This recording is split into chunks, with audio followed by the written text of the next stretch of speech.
Good morning. I welcome to all our students of third first MBBS who are attending this lecture to uh, from the surgery. I am Dr. H.G. Vyas, Professor of Surgery. I am thankful to the Dean and the HOD Surgery of Rural Medical College, Luni, for providing me this platform to talk to you about the surgery lectures. Due to COVID-19, there were unprecedented challenges and we were not able to meet face to face. And this will continue for quite some time. But this has thrown us an opportunity to talk to you by this e-method. This is method is that we shall overcome the problem of closure of educational institutions and the social distancing required to check the spread of the coronavirus. I take this opportunity to talk to you on the subject of cardiovascular bypass.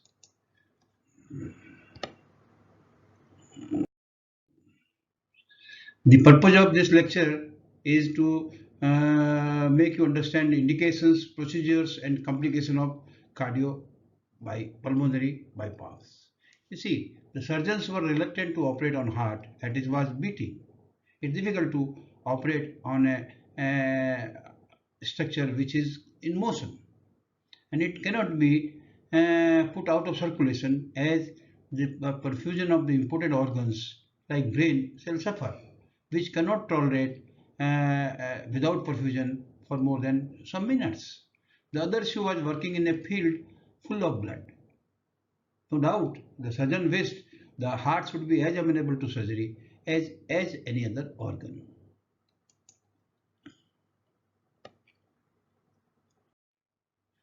This topic which we are going to consider today comes under cognitive domain. That means the MBBS student is supposed to know what is cardiopulmonary bypass, what are the indications, procedures, and complications of this.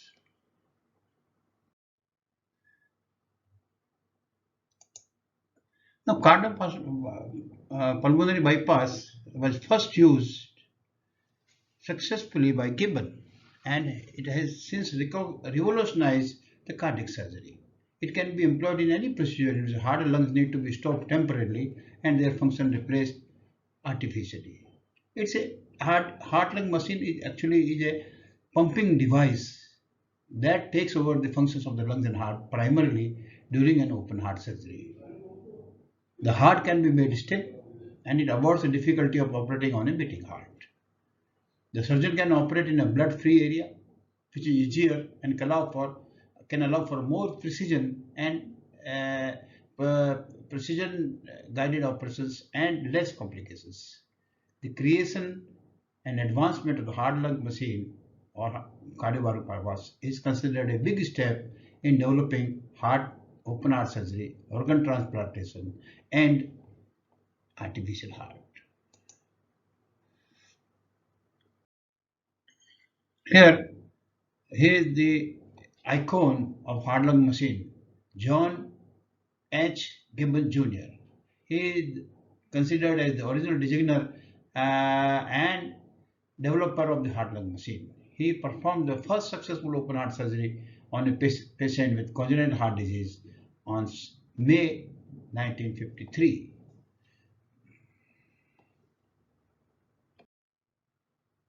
Indications for cardiopulmonary bypass. Major cardiac surgery is required for valvular diseases, for coronary artery diseases, for congenital heart diseases, and aortic diseases and heart transplantation. These are the major indications for which you need to put a heart on still position and bypass the blood coming at the same time. The perfusion is to be maintained for the brain and important organs.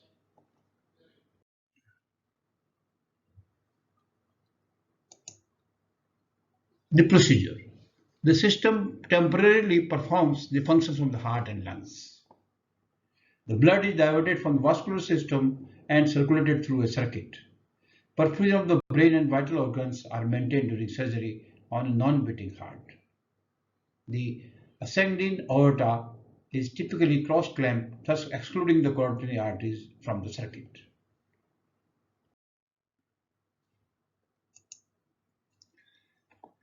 The procedure. The heart-lung machine or perfusion pump, it consists of number one, the pumping axle is composed of a chamber that receives all the blood from the body, from the right atrium. And the machine then pumps the blood through an oxygenator which functions as that of a right ventricle. Then it goes through the oxygenator. The oxygenator removes the carbon dioxide and adds oxygen to the blood, which is the functions of the heart. The machine then continues by pumping the oxygenated blood back to the body, the function of the left atrium and ventricle. The heart-lung machine itself is operated by a perfusionist during the surgery. To end an operation, the surgeon gradually lets the patient heart resume its normal function. In the procedure, a purse string is placed around the right atrial appendages and a single two-stage venous cannula is placed to establish the venous drainage. The venous pipe has got end holes that sit in the inferior vena cava and side holes that sit in the right atrium to take drainage from the superior vena cava. Alternatively, the superior and the inferior vena cava may be cannulated separately to gain control over the venous return and to facilitate surgery beneath the right atrium. The sites of cannulation.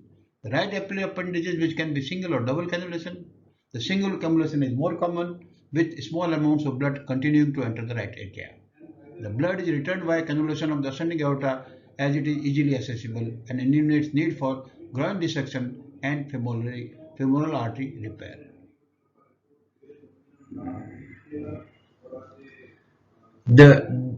We have already discussed how to cannulate the blood to receive the blood for the heart-lung machine.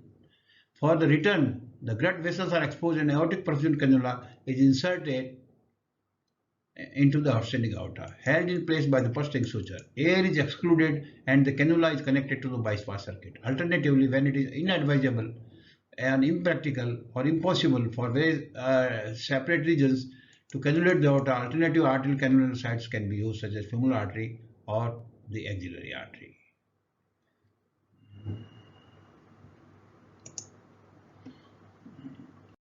Now here is the diagram of the machine, which is below, which is actually it's actually a machine, and above you have got a circulation diagram which depicts how the blood is collected. The blood collected is blue in color. It can be collected separately, as it is shown here, from the drainage tubes, which are catheters, which are put in the superior and inferior vena cava. Then it is reserved, deoxygenated, and it is put in a reservoir, and then it is passing through the oxygenator. From there, it is put to the pump, which infuses into the body through the aorta.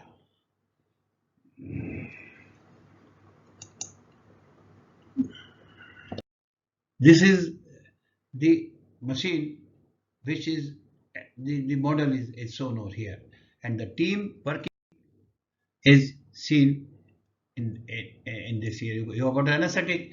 There is no need for oxygen. The anesthetist to give oxygen. It has to give only the anesthetic access to keep the patient sedated. Then heart-lung machine is being operated by a technician. The operation is done by surgeon. So there is a team which not only does the heart-lung machine cardiopulmonary bypass, but the anesthetist and the perfusionist and the surgeon, they are all part of the team.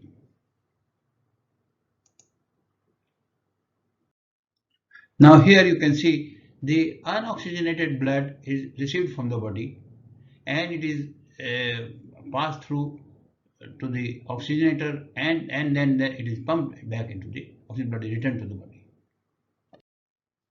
The team consists of cardiac surgeon, cardiac anesthetist, cardiac surgery trained nurse, perfusionist, assistants, intensivist, and physiotherapist.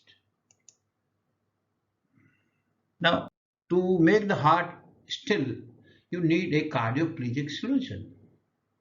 This has to be infused separately into the coronary circulation. It induces and maintains the cardiac arrest. It is composed of cold potassium solution. Now, the priming solution is required for the blood which circulates through the body. It is similar to the plasma. It causes hemodilution when the blood is fixed with the solution. It lowers the blood viscosity. It reduces plasma to blood cells, trauma to the blood cells. It increases urine flow and it causes interstitial edema. It allows the surgeon to manage circulation while operating. It allows the surgeon to manage circulation while operating on a still heart in a bloodless field.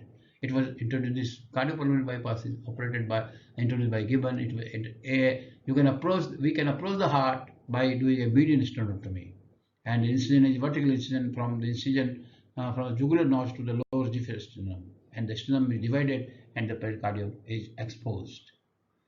The patient is fully hypotherized and pericardium is opened.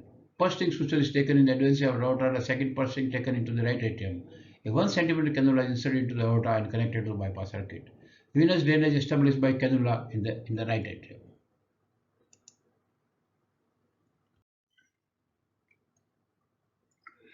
Now, the cardiopulmonary passage, we have got an oxygenator which has got a semi-permeable membrane through which the oxygen and carbon dioxide diffuse. The heat exchanger. At the same time, we pass the blood through the solution and control whose temperature is controlled and which can be used as a heat exchanger. It adjusts the temperature of the blood.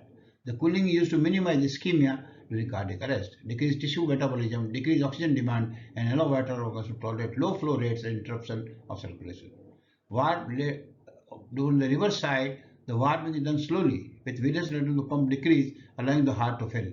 Once warmed sufficiently, a spontaneous cardiac rhythm is resumed. Internal fibrillation is often required at 5 to 10 joule.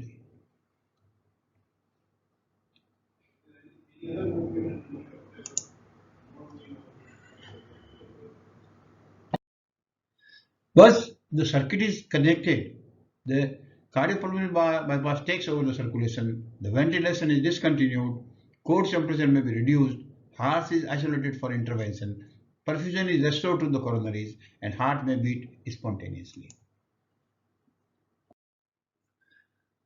The reversal after the surgery or needful is done to the heart, reversal is equally important. The patient is warmed, rewarmed, correction of acidosis and hypokalemia is done, ventilation is restarted, blood flow is allowed to fill the right atrium by clamping the venous line, heart takes over the circulation, flow through the artery line of CPB is reduced, adequate blood pressure and good heart function starts, CPB is discontinued, venous cannula is removed, blood through the bypass is going to be given through the arterial cannula. The protamine is given. The advantage of cardiopulmonary bypass is the heart-lung machine allows doctors to operate in a blood-filled area. This would contribute to the less surgical error.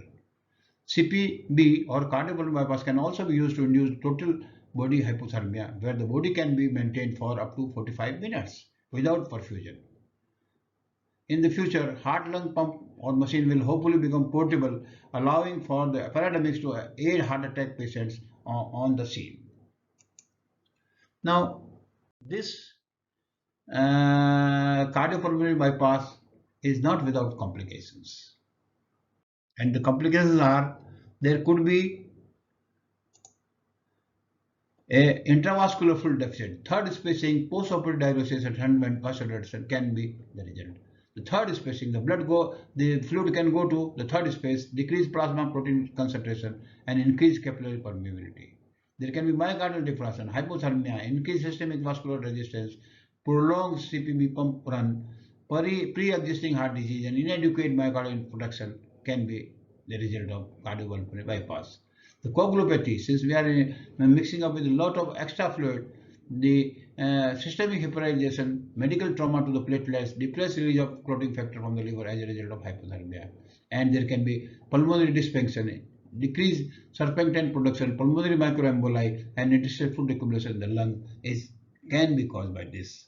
The other complications of the cardiovascular bypass, the mediastinitis, these are complications of the surgery.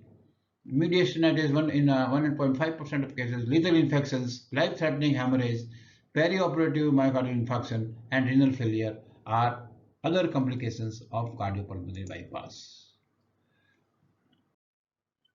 There can be hemolysis, hyperglycemia, hypokalemia, hypomagnesemia, neurological dysfunction, and hypertension as a result of electrolyte changes in the during the cardiopulmonary bypass. In summary, cardiopulmonary bypass machine was invented by Gibbon and first cardiopulmonary bypass was done by Bernard. Invention of cardiopulmonary bypass machine changed the face of cardiac surgery, especially congenital heart diseases. With modern advances, cardiopulmonary life expectancy has increased and the future is ready now for heart transplantation. Now these are the references: Bailey and Lau, Short Fracture Surgery, 27th edition, and pages 884 to 913, and SRB Manual of Surgery. These are the references. If there is any question, it can be sent to me via my email, which is given on the first slide.